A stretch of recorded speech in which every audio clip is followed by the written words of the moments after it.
میں کبھی تفصیل میں اس قصے کو نہیں سنا سکا کہ میرے جذبات میرے اوپر غالب آ جاتے ہیں، میرے الفاظ بکھر جاتے ہیں، ٹوٹ جاتے ہیں، میرا بند ٹوٹ جاتا ہے۔ لیکن اس کی متھ کیا ہے؟ یہ کیوں ہوا؟ یہ کیوں ہوا؟ یہ اس لیے نہیں ہوا کہ 10 دن رو پیٹ کے تم چھٹی کرو، اس لیے نہیں ہوا۔ ایک سبق ہے، ایک پیغام ہے کہ اللہ کو راضی کرنے کے لیے اتنی بازی لگانی پڑے تو لگاؤ۔ بھوکے پیاسے، کہ گرمی کے روزے آتے ہیں 12 گھنٹے پیاس میں آدمی تڑپ کے رہ جاتا ہے۔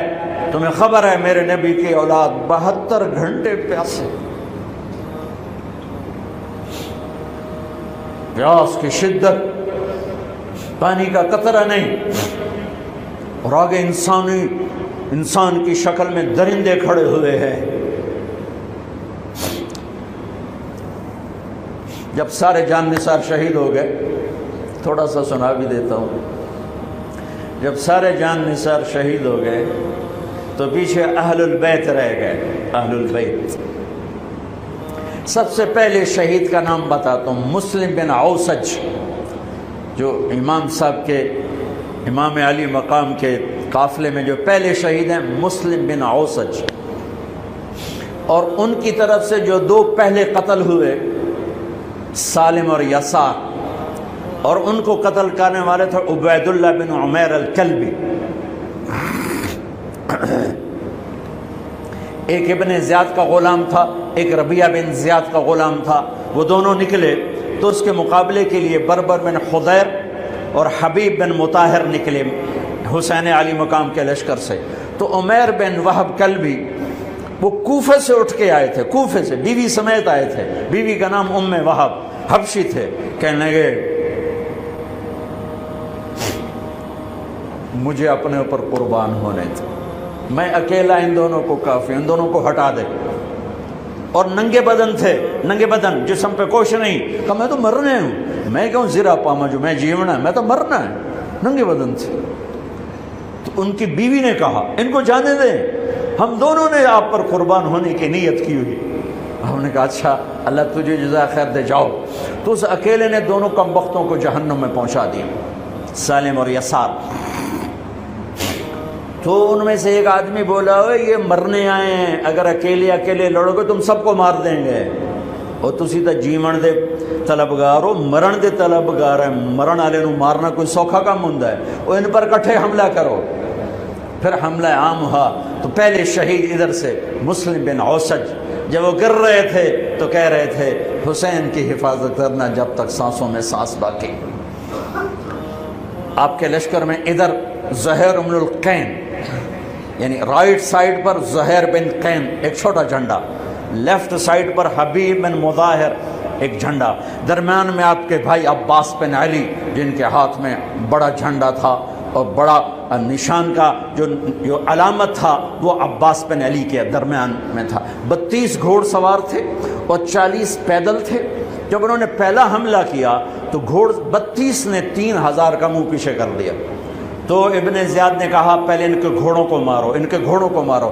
تو 500 تیر اندازوں نے کٹھے ان کے گھوڑوں پہ تیر چلائے تو سب کے گھوڑے گر کے ختم ہو گئے۔ پھر ساری پیدل ہو گئے، تو پھر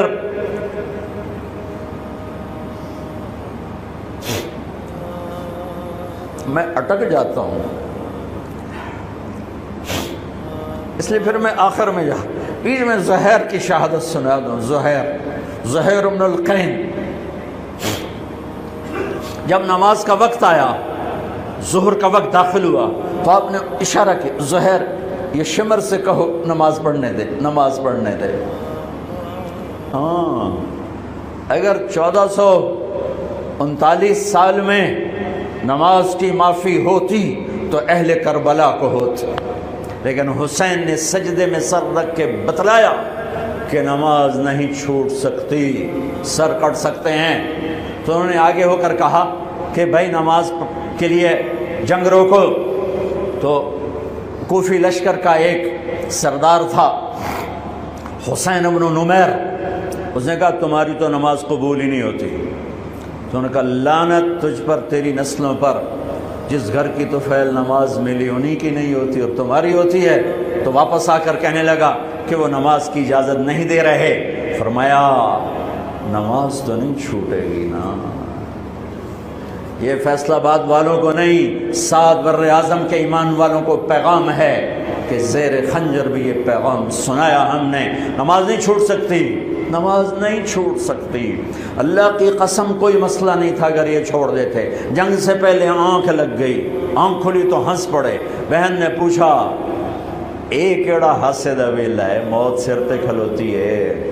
فرمایا بہن ابھی اللہ کے نبی کو خواب میں دیکھا ہے، کہہ رہے ہیں بیٹا میں لینے کے لیے آ چکا ہوں. موجوں ہو گئی، لینے کے لیے آ چکا ہوں.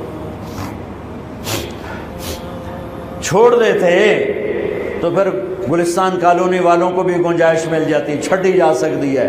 6 بر اعظم کے انسانوں کو پیغام دیا کہ ٹکڑے ٹکڑے ہو جاؤ، نماز نہیں چھوٹ سکتی. فرمایا آدھے نماز پڑھو آدھے جنگ کرو، صلاۃ خوف. آدھوں نے نماز پڑھی آدھوں نے جنگ کی. 15-20 تو پہلے شہید ہو چکے تھے. پھر آدھوں جنہوں نے نماز پڑھی تھی انہوں نے جنگ کی اور دوسروں نے جا کے نماز ادا کی. اصل سے پہلے سب. جب زہیر گرنے لگے تو انہوں نے حضرت حسین کے کندھے پر یوں ہاتھ مارا. گرتے گرتے اقبل ہدیت ہادیا مہدیا اليوم تلقى جدك النبي حسنا والمرتضى عليا والشهيد الجعفر الكمية واسد الله المحيا. ہاں آگے بڑھ، تیرے لیے تیرا نانا پھولوں کے ہار لے کے کھڑا ہوا. آگے بڑھ، آج تیری ملاقات کا دن ہے. آج تو اپنے بھائی حسن سے ملے گا، باپ علی سے ملے گا، چچا جعفر سے ملے گا، اسد اللہ حمزہ سے آج تیری ملاقات ہے. ان اشعار کے ساتھ آپ نے جان اپنے اللہ کو سپرد فرمائی. جب سارے جان نثار ختم ہو گئے اب اہل البیت کی باری آئی تو سب سے پہلے آپ کے بیٹے علی الاکبر نے تلوار اٹھائی کہ ابا جان آپ سے پہلے مرنا چاہتا ہوں، آپ کو مرتا نہیں دیکھ سکتا، آپ سے پہلے مرنا چاہتا ہوں، مجھے اجازت دیجیے. ہم نے کہا بڑھو اللہ کے نام پر، جا ملو اپنے اجداد کے ساتھ. تو بڑے حسین تھے علی الاکبر، جس طرف گئے وہ آگے آگے، کوفی آگے آگے، یہ پیچھے پیچھے. تو 1 اور 3,000 کیا مقابلہ تھا. آخر خاک و خون میں لوٹائے گئے، تڑپ کے گرے. تو پھر حسن کے بیٹے قاسم کا چچا میں نہیں جانا، اس قافلے میں، اس حسینی قافلے میں اہل البیت وہ 17 قتل ہوئے. ان میں سب سے حسین قاسم تھے، قاسم بن حسن. قاسم بن حسن جب ان پر تلوار کا وار پڑا تو ان کا ہاتھ کٹا اور نیچے گرے تو انہوں نے کہا یا اماں، ہائے چچا. تو حضرت حسین زخموں سے چور ہو چکے تھے، لیکن اس سے بجھتی شمع بھڑکتی ہے. اب زخمی شیر کی طرح لپکے اور کائی کی طرح مجمع کو چیرا. جب وہاں پہنچے تو وہ ایڑیاں رگڑ رہے تھے اور خاک و خون میں لت پت تھے، تو اٹھا کے سینے سے لگایا. ان کی آخری ہچکیاں ان کے سینے پہ ختم ہوئی. کہنے لگے بھتیجے آج تیرا چچا بڑا بے بس ہے، آج وہ تیری مدد کو نہیں آ سکتا ہے، لیکن ایک دن آنے والا ہے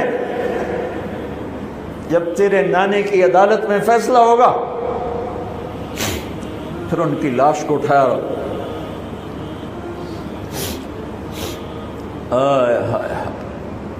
عبداللہ بن حسن، ابو بکر بن حسن، قاسم بن حسن، علی بن حسین لاشیں پڑے ہوئے ہیں. عبداللہ بن عقیل، عبد الرحمن بن عقیل علی کے بھائی لاشیں پڑے ہوئے ہیں. اپنے بھائی عباس بن علی، محمد بن علی، عبداللہ بن علی، عثمان بن علی، ابو بکر بن علی اور حسین بن علی، 5 بھائی پہلے لاشیں پڑے ہوئے ہیں۔ اون بن عبداللہ بن جعفر، محمد بن عبداللہ بن جعفر، عبد الرحمن بن مسلم بن عقیل، جعفر بن مسلم بن عقیل، عبداللہ بن مسلم بن عقیل، عبداللہ بن ابو سعید بن عقیل، یہ سب اہل البیت ہیں جن کے لاشوں کے انبار ہیں۔ اور آخر میں ایک بچہ 2 سال کا عبداللہ، آپ کو خواب و خیال بھی نہیں تھا کہ اس بچے پر بھی کوئی اس طرح کا ظلم و ستم ڈھائے گا، تو آپ جب اکیلے رہ گئے تو آپ نے کہا عبداللہ کو بھیجو۔ آخری ملاقات بیٹے سے، تو اس کو سینے سے لگایا، چوم کے یہاں بٹھایا، ابھی تقدیر کا کچھ امتحان باقی تھا۔ 2 سال کا بچہ، شامی لشکر سے بنو اسد کا ایک بنو ابن الموقد، اس نے تیر جو چلایا، خطا بھی جا سکتا تھا، یہاں آ کے لگا اور پار ہو گیا۔ بچے کی گردن ایسے ڈھلک گئی، یہاں امام علی مقام۔ ارے بھائی، میں قطر ہاسپٹل گیا کسی کام، تو وہاں کسی کا بچہ تھا منگوڑے میں، ہاسپٹل میں، ویسے تڑپ رہا تھا، پتہ نہیں اس سے کیا تھا، اور اس کی ماں ایسے اس کو کھڑی دیکھ، یہ منظر میں آج تک نہیں بھولا۔ اس ماں کے چہرہ، صرف اس کی آنکھیں نہیں رو رہی تھی، مجھے اس کا سارا وجود روتا ہوا دکھائی دیا۔ اس بچے کے اوپر ڈاکٹر کھڑے ہوئے ہیں، اچھا نہیں کیا، مجھے نہیں پتا اس کو کیا تھا، وہ ایسے ایسے بے قرار ہو کے تڑپ رہا تھا۔ یہ 2001 کا واقعہ ہے، 16 برس گزر چکے ہیں، میں واقعہ نہیں بھول سکا ہوں۔ اس باپ کو سوچو جس کے سامنے 2 سال کے بچے کے گردن کے تیر پار ہو گیا ہو، اور پھر وہ خون، یہاں بچے کا خون دونوں ہاتھوں میں لیا اور یوں آسمان کی طرف بلند کر کے کہا، میرے رب، بس تو راضی ہو جا، تو راضی ہے تو کم ہی بڑھ گئے۔ یہ پیغام ہے فیصل آباد کے تاجروں کو، پورے ملک کے تاجروں کو، پوری دنیا کے اہل ایمان کو، کہ اللہ کو پانے کے لیے ہر سودا قبول ہے، قبول ہے۔ ہاں، پھر کھڑے ہو گئے کہ چل بچیا تو چل، تیرا پیو بھی آ رہا ہے۔ اب آپ کو شہید کرنا کوئی مسئلہ نہیں تھا، زخموں سے چور تھے، لیکن ہر کوئی ڈرتا تھا بھئی میں نہ مارا۔ تو شمر آیا بدبخت، وہ کیوں نہیں قتل کرتے ہو؟ تو ابو زرع بن شریک تمیمی نے پہلا وار سیدھا کیا، جو یہاں لگا، شانے پر لگا، تو اس سے آپ ڈولے، تو سنان بن انس نے سینے پر نیزہ مارا، اس سے آپ گرے، تو شمر نے کہا سر کاٹو، تو خولہ بن یزید آگے بڑھا، پھر ڈر کے پیچھے ہٹ گیا، تو سنان بن انس نے اس کو گالی نکال کر پیچھے دھکا دیا، اور اس امت کا بدبخت ترین انسان جس نے میرے نبی کے نواسے کی وہ گردن کاٹی جس پر میرے نبی کے بوسے تھے، گردن کاٹ کے سر اوپر چڑھا دیا۔ پھر خیموں کی طرف بڑھے، تو اللہ کو زندگی مقصود تھی، آل رسول کی نسل چلنی تھی، تو علی ابن الحسین بیمار تھے، جن کو زین العابدین، اب ابھی میں نے ان کا قصہ سنایا، اس پر شمر کی تلوار رک گئی کہ چلو بیمار ہے چھوڑ دیا جائے، بیمار ہے چھوڑ دیا جائے۔ تو خواتین، بچے، حضرت علی کی بیٹیاں فاطمہ بنت علی، زینب بنت علی، حضرت حسین کی بیٹی سکینہ بنت حسین، اور آپ کی بیگم رباب، آپ کو بیویوں میں سب سے محبوب بیوی تھی رباب۔ آپ فرمایا کرتے تھے جب رباب میکے چلی جاتی ہے تو میری تو نیند ہی اڑ جاتی ہے، اتنا ان سے پیار تھا، وہ بھی ساتھ تھی۔ ان سب کو ان کے کانوں کی بالیاں کھینچ کے اتار دی۔ پھر ابن سعد نے کہا 10 گھوڑ سوار آؤ، انہوں حسین کے جسم پہ گھوڑے دوڑا دیے، ادھر سے ادھر سے ادھر سے۔ جب قافلے کو گھسیٹ کے باہر لائے، لے جانے لگے، تو حضرت زینب نے دیکھا 72 سر نیزوں پہ چڑھے ہوئے تھے، سب سے معصوم سر عبداللہ بن حسین، وہ بھی نیزے پہ چڑھا ہوا تھا۔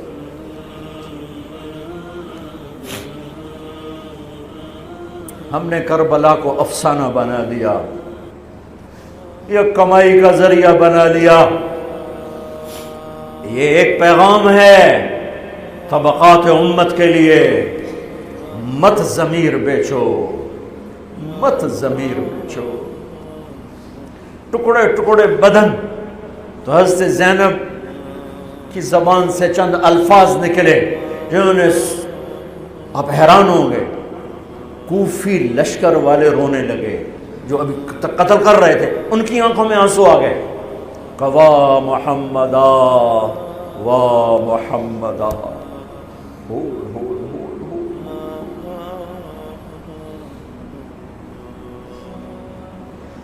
اے محمد مصطفیٰ، اے محمد مصطفیٰ، ھذا حسین بالعراء مزمل الدماء مقطع الاعضاء، وا محمدا وا محمدا، اے محمد مصطفیٰ، اے محمد مصطفیٰ، بناتک السبایا ذریتک مقتلہ تصفی علیہا الریاح۔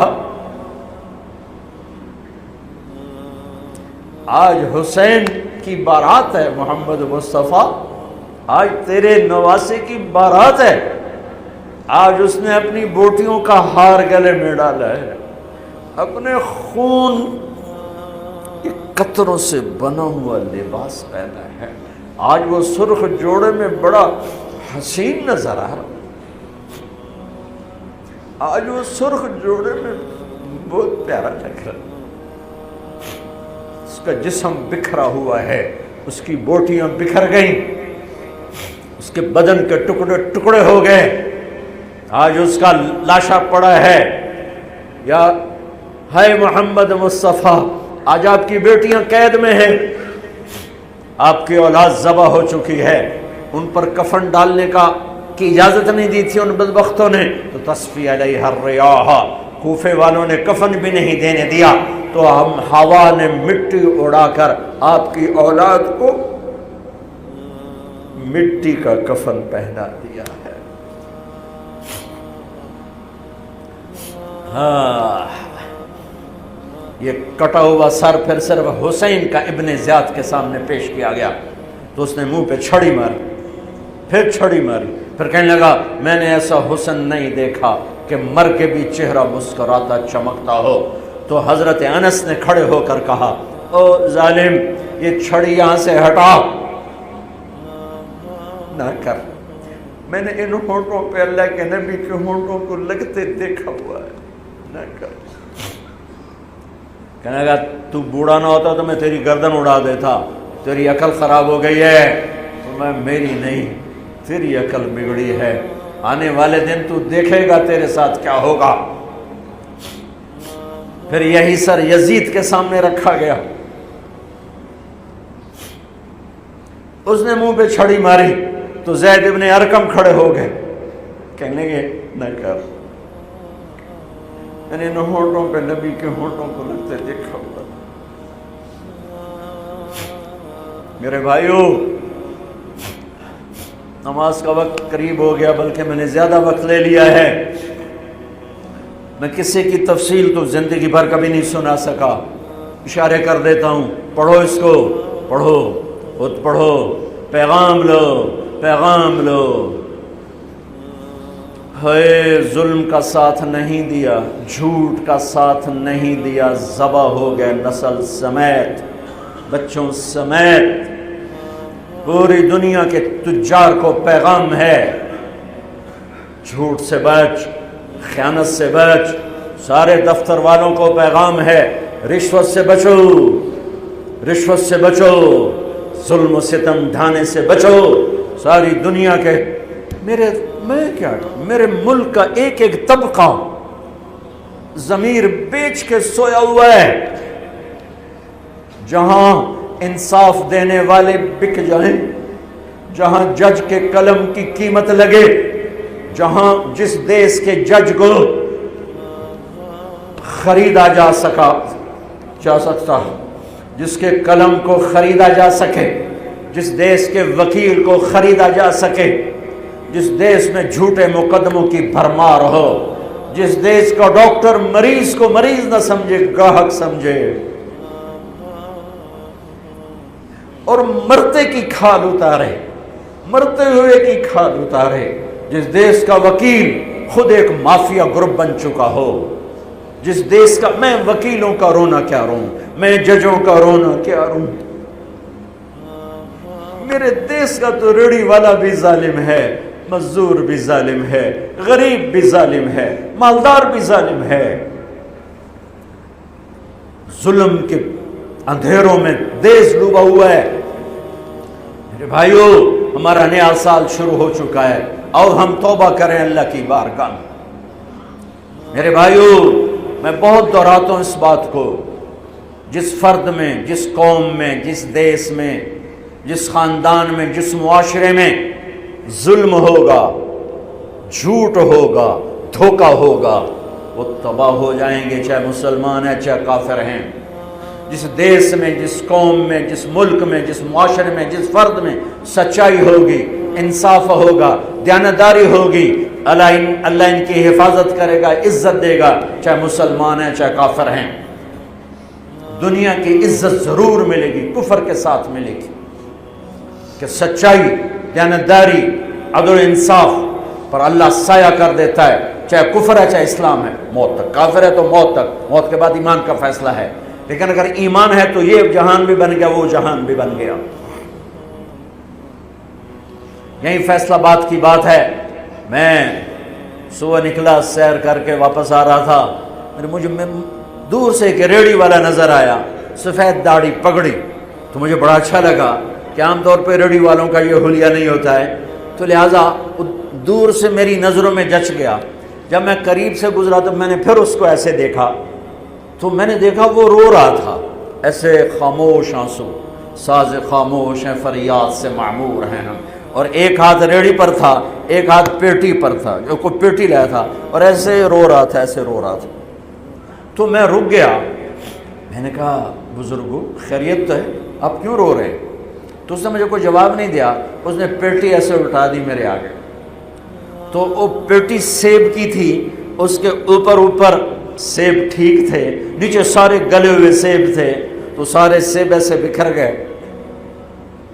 یہ پیٹی میں سیب بھرنے والا نہ تو وکیل ہے، نہ تو ڈاکٹر ہے، نہ تو بھوانے بازار کا تاجر ہے، نہ وہ سیشن کورٹ کا جج ہے، نہ وہ کوئی ڈی سی او ہے، نہ وہ کوئی تحصیلدار ہے، وہ مزدور ہے، غریب آدمی ہے۔ غریب کا ظلم بتا رہا ہوں۔ تو جب سیب بکھرے تو میں اس کو دیکھوں، سیبوں کو دیکھوں، مجھ سے کہنے لگا، کوئی اردو سپیکنگ تھا، پنجابی نہیں تھا، اردو سے کہنے لگا، بیٹا میں بہت غریب، اس کی بہت، اور جب اس نے زور ڈالا نا، میں بہت غریب، انہیں ایسے لگا مجھے کسی نے چھری سے میرا کلیجہ چیر کے رکھا، میرے آنسو نکل پڑے، میں اب رو رہا ہوں۔ اس واقعے کو 30 سال گزر چکے۔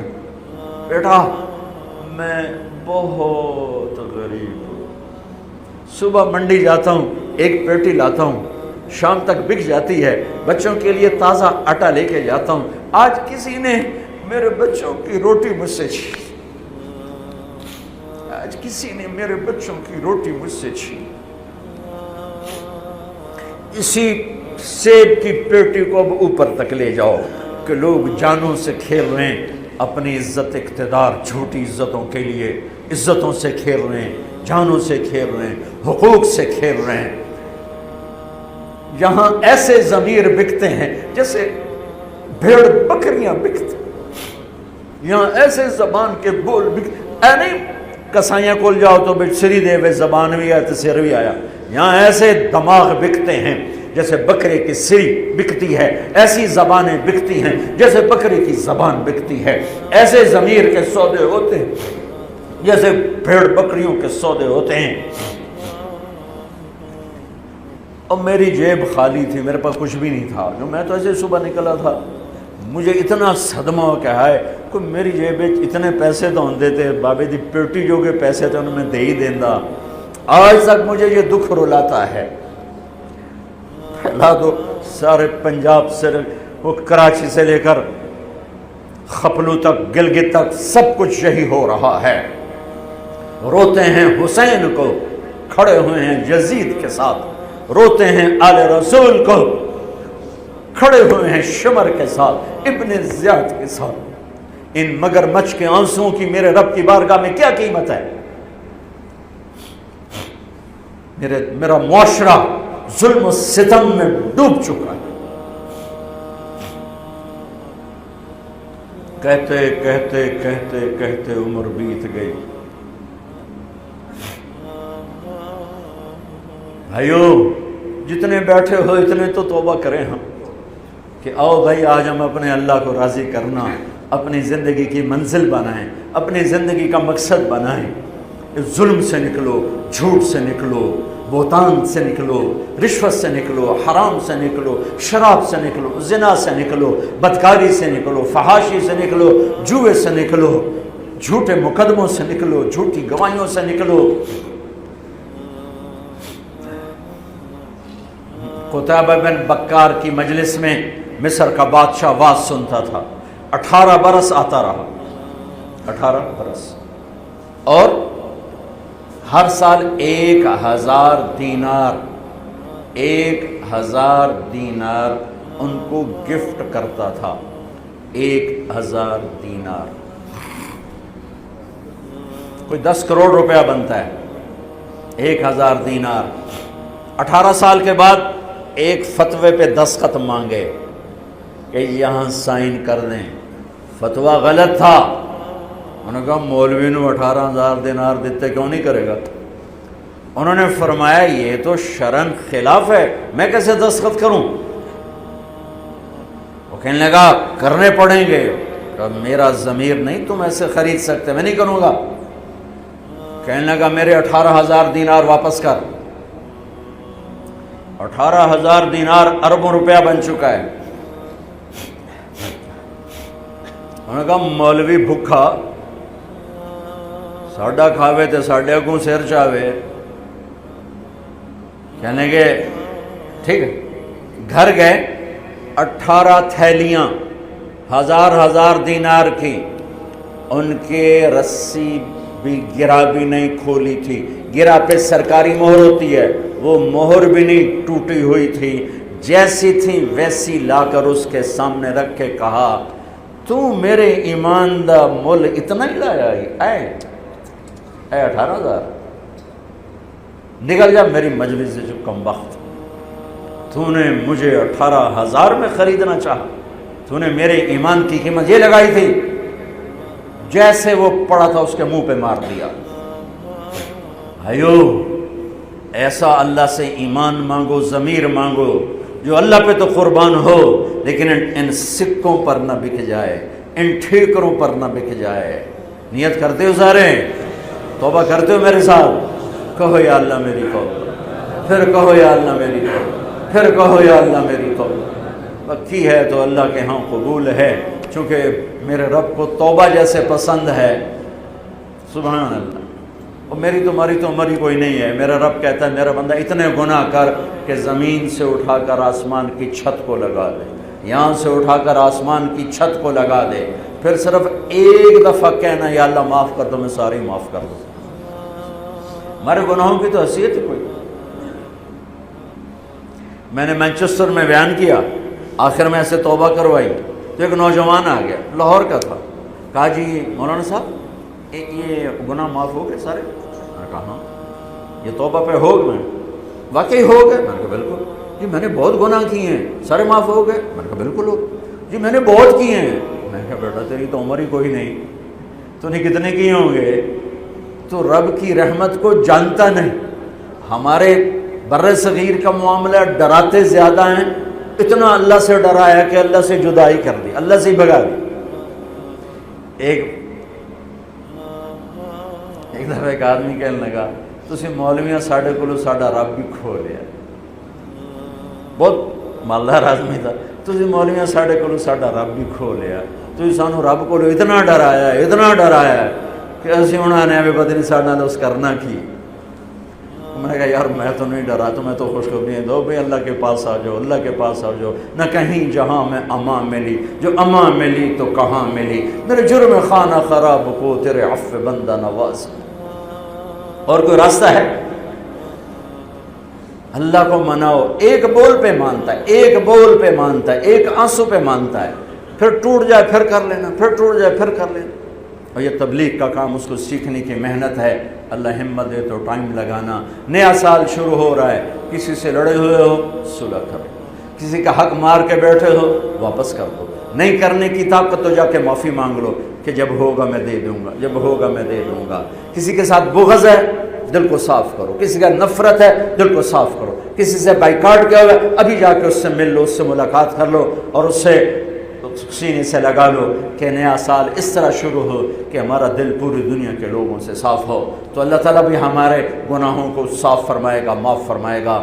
اللہ تعالیٰ ہمیں اور آپ کو عمل کی توفیق بخشے۔ جتنا مجمع آئے ہو، اگر نماز میں سستی ہے تو بھائی آج کے بعد نماز نہیں چھوڑو، ٹھیک ہے نا؟